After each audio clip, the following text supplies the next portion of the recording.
Welcome to Shobhit Agrawal classes. कैसे हैं आप सब लोग? आशा करता हूं कि आप सभी लोग अच्छे होंगे। हम एसपी बख्शी की कॉम्पिटिटिव इंग्लिश ग्रामर के फर्स्ट टॉपिक पढ़ रहे हैं और ये है फंक्शन ऑफ टेंसेस। अब तक हम जो टेंसेस पढ़ चुके हैं वो है present indefinite, present continuous, present perfect, past indefinite और आज हम पढ़ेंगे past perfect tense. Past perfect tense में जो हेल्पिंग वर्ब यूज होती है, हैड और वर्ब की इसमें थर्ड फॉर्म यूज होती है और इसकी पहचान होती है, जैसे कि हम सभी को पता भी होना चाहिए जब हम कॉम्पिटिटिव ग्रामर पढ़ रहे हों। लिया था, गए थे, चुका था, चुकी थी। इसमें दो तरह के सेंटेंसेस होते हैं। एक तो वो जिसमें दो कार्य होते हैं, एक कार्य पहले समाप्त हो जाता है और दूसरा कार्य बाद में होता है, और एक सेंटेंस में सिर्फ एक ही कार्य होता है। तो अब हम सबसे पहले पढ़ते हैं ये देखिए इसकी language. It is necessary to emphasise that the preceding action was completely finished before succeeding action start. It means एक कार्य शुरू पहले हो जाता है और दूसरा कार्य बाद में होता है। मतलब दूसरा कार्य शुरू होने से पहले एक कार्य पूरा हो जाता है। इसमें हम बीच में कंजक्शन के रूप में आफ्टर और बिफोर भी यूज़ करते हैं। अब आप एक सेंटेंस इसे समझ लीजिए।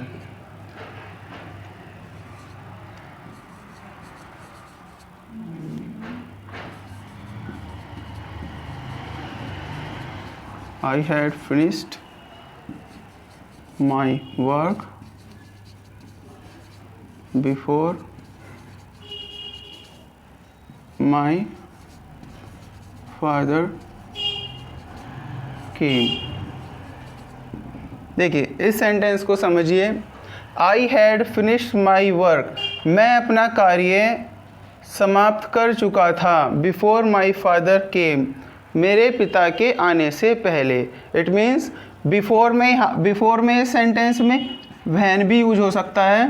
वैन और बिफोर ध्यान रखना एक दूसरे के सब्स्टिट्यूट हैं, एक दूसरे को रिप्लेस कर सकते हैं बिफोर और van.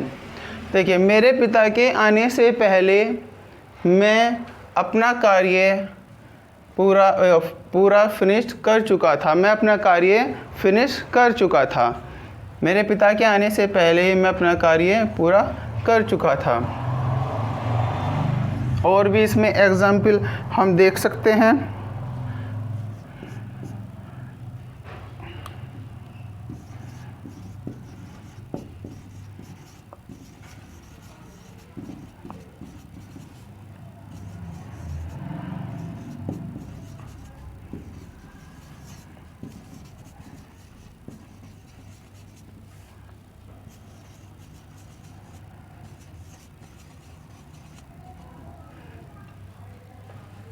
I went to office after my father had gone।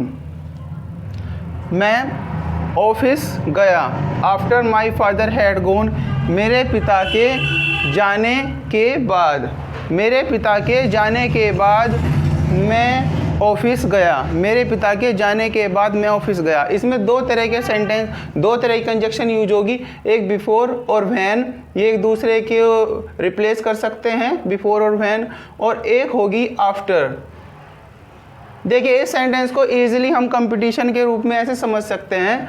अगर सेंटेंस में पास्ट परफेक्ट में बिफोर आए, बिफोर का मतलब होता है पहले, तो पास्ट परफेक्ट के जो फॉर्म है हैड और वर्ब की थर्ड फॉर्म पहले यूज कर लेते हैं और पास्ट इंडेफिनिट बाद में यूज करते हैं। अगर आफ्टर आए तो पास्ट परफेक्ट बाद में यूज कर लेते हैं और पास्ट इंडेफिनिट पहले यूज कर लेते हैं, है ना। और इसमें एक बात का ध्यान रखना, इन्हीं सेंटेंस में एक क्लास तो बनेगी पास्ट परफेक्ट में और एक क्लास बनेगी पास्ट इंडेफिनिट में।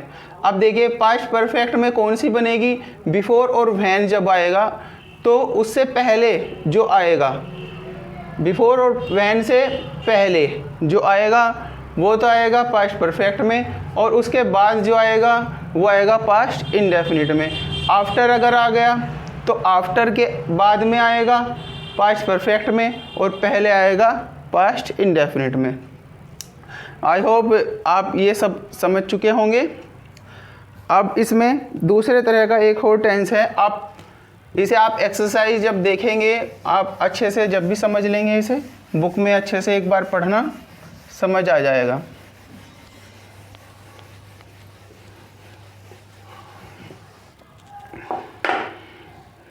देखिए कुछ एडवर्ब्स इसमें यूज होती हैं, जैसे कि प्रेजेंट परफेक्ट में भी यूज होती थी, इसमें भी इसी तरह एडवर्ब्स यूज होगी, ताकि हमें पता चल सके, इससे हमें पता चल सकेगा कि ये पास्ट परफेक्ट का टेंस है। आप देखिए कौन कौन सी एडवर्ब हैं इसमें। Ever, just. देखिए जस्ट के साथ क्या है, अगर जस्ट नाउ आ गया तो प्रेजेंट परफेक्ट होगा, अगर जस्ट देन आ गया तो पास्ट परफेक्ट। मैंने बताया था नाउ तो सजेस्ट करता है प्रेजेंट को, देन सजेस्ट करता है पास्ट को। तो ever, just, then, till,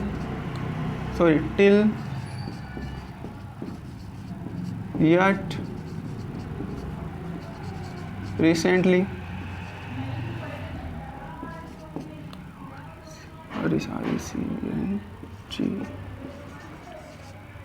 recently, already,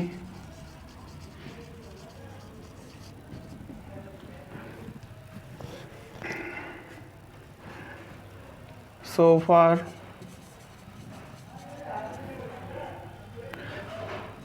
ये मैंने बिफोर आफ्टर अभी मैंने आपको बताया ही है।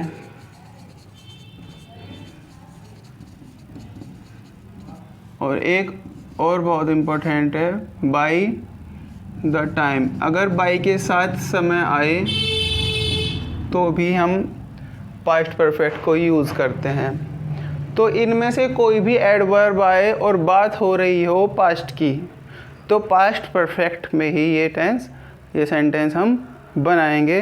एग्जाम्पल हम देख सकते हैं।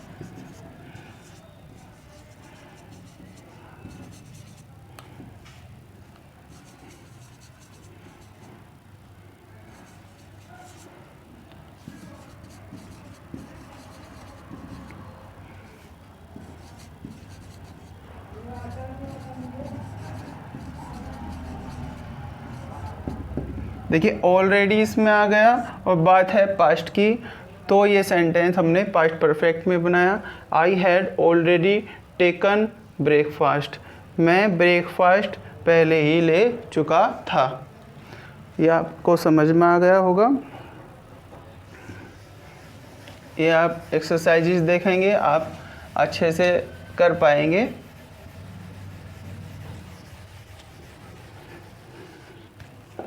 देखिए कुछ मैंने आपको और भी एडवर्ब बताई थी, जैसे since, for, all, whole, through out,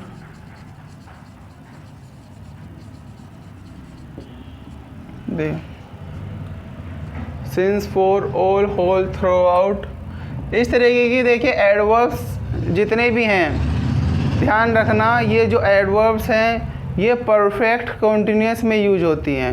ये जो एडवर्ब्स हैं परफेक्ट कॉन्टिन्यूअस में यूज होती हैं, लेकिन कुछ वर्ब्स होती हैं जो नॉन प्रोग्रेसिव होती हैं, स्टेटिव होती हैं।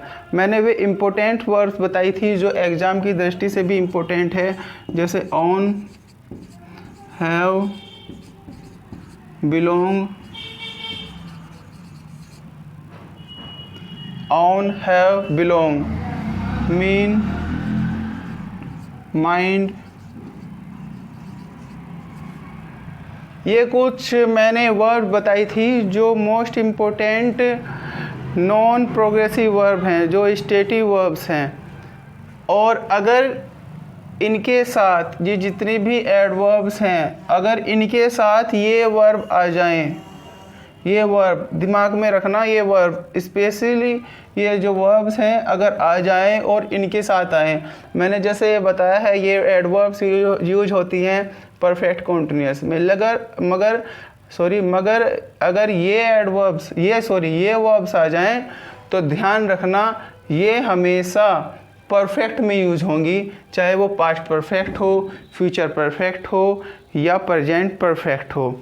अब एग्जाम्पल हम एक देख सकते हैं, I had on this house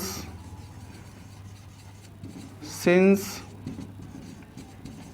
1984।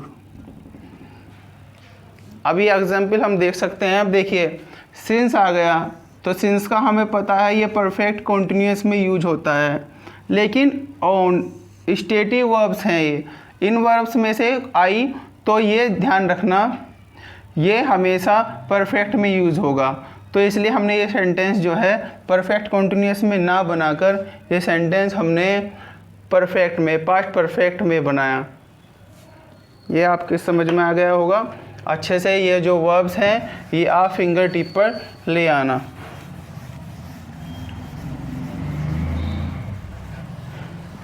देखिए कुछ वर्ब्स हैं जैसे वांट,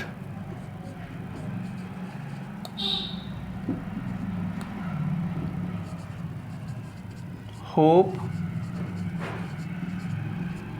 जैसे वांट, होप, थिंक, सपोज, ये और भी ऐसी वर्ब हैं आप बुक में देख सकते हैं।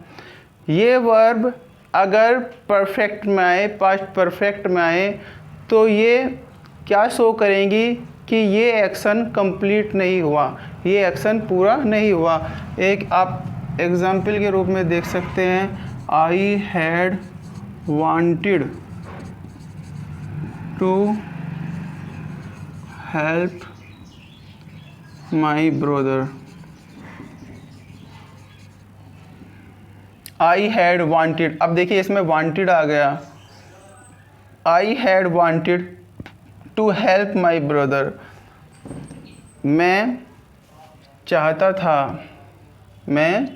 था कि मैं अपने भैया की मदद करूं, लेकिन वो अपने भैया की मदद नहीं कर पाया, तो ये कार्य कंप्लीट नहीं हुआ। हैड के साथ अगर इनमें से कोई भी वर्ब आए, और भी इसमें वर्ब्स हैं आप बुक में देखेंगे डिटेल में तो आप समझ जाएंगे, तो इसका मतलब है कि जो वो कार्य है वो पूरा नहीं हुआ। ठीक है, आई थिंक अब यहाँ तक ही ये पास्ट परफेक्ट टेंस था। मुझे उम्मीद है कि आप सब समझ चुके होंगे। आप इसकी एक्सरसाइजेस देखिए, हो सकता है आपको कोई प्रॉब्लम भी आए, तो जो भी प्रॉब्लम आए आप उसका स्क्रीनशॉट लेकर मेरे पास व्हाट्सएप या फिर मेरे पास आप इसे कमेंट बॉक्स में भी डाल सकते हैं। आपको जो भी समस्या हो, मैं हर समय आपकी हेल्प करना चाहता हूँ। और इस वीडियो को आप ज़्यादा से ज़्यादा शेयर करें, सब्सक्राइब करें, ताकि ज़्यादा से ज़्यादा स्टूडेंट्स के पास ये मटेरियल पहुंच सके। क्योंकि हमारी तरफ मैं जिस एरिया में से बिलोंग करता हूं, मैं रूरल एरिया से, ज़्यादा बड़ी सिटी से बिलोंग नहीं करता, मैं एक टाउन से बिलोंग करता हूं। हमारे यहाँ सबसे बड़ी समस्या क्या होती है, जो स्टूडेंट्स हैं वे जो IBPS या बैंक PO या NDA, CDS या TGT, PGT या बड़े और भी कॉम्पिटिटिव एग्ज़ाम क्यों क्रैक नहीं कर पाते, ये मैंने देखा।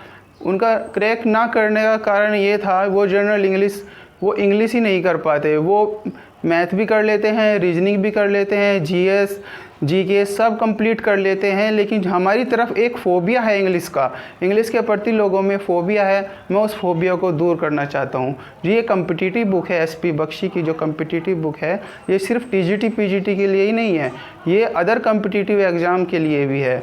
ये जितने भी इंडिया में सेंट्रल लेवल के, स्टेट लेवल के जितने भी एग्ज़ाम हैं, मेरे अकॉर्डिंग ये बेस्ट बुक है। क्योंकि इसी को मैंने पढ़कर, अच्छे से स्टडी कर मैंने 3 बार TGT और PGT को क्वालिफाई किया और मैं फ़ाइनल सिलेक्टेड भी हुआ। मैं 2016 के PGT में लेक्चरर में फ़ाइनल सिलेक्शन हुआ, और उसका मैं अपना जो मुख्य श्रेय मानता हूँ SP बख्शी की जनरल इंग्लिश ग्रामर की को ही मानता हूँ। इसमें मैंने ग्रामर भी पढ़ी और इसी की मैंने वोकैबलरी भी पढ़ी, वोकैब भी पढ़ी।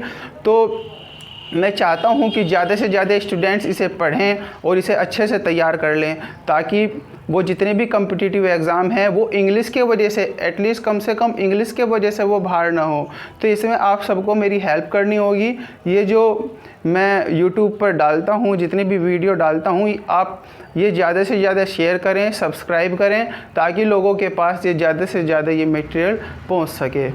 Thank you very much. इसी आशा के साथ आज का लेक्चर ये मैं समाप्त करता हूँ। मैं आशा करता हूँ कि आपके ये समझ में आएगा, और जो अगर कोई भी प्रॉब्लम है तो आप मुझे व्हाट्सअप भी कर सकते हैं, कॉल भी कर सकते हैं। मैं आपके लिए हमेशा तैयार हूँ। Thank you very much. This is Shobhit Agrawal. Thank you very much.